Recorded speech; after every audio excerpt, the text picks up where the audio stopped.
আগামী 10 দিনে আমি বাংলা ব্যাকরণ শেষ করতে যাচ্ছি, আর এই ভিডিওতে আমি আমার পুরো প্ল্যান তোমাদের সাথে শেয়ার করব। অনেকদিন ধরেই ভাবছিলাম বাংলা ব্যাকরণটা শেষ করব, কিন্তু ডিলে করতে করতে সময় চলে যাচ্ছিল। তাই আমি ঠিক করেছি আগামী 10 দিনে আমি এটা কমপ্লিট করব। আর আমি পড়ব জর্জ MP3 বই থেকে।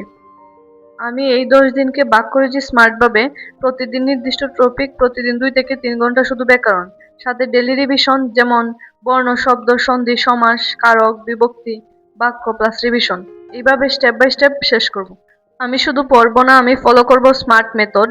পড়ার পর নিজেকে কোয়েকশন করব, ইম্পর্টেন্ট পয়েন্ট নোট করব, প্রতিদিন একটু করে রিভাইজ করব, আর সবচেয়ে ইম্পর্টেন্ট, ডিস্ট্রাকশন অ্যাভয়েড করব।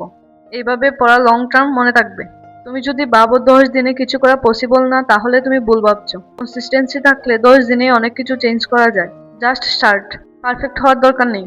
এই 10 দিনের জার্নি আমি তোমাদের সাথে শেয়ার করব।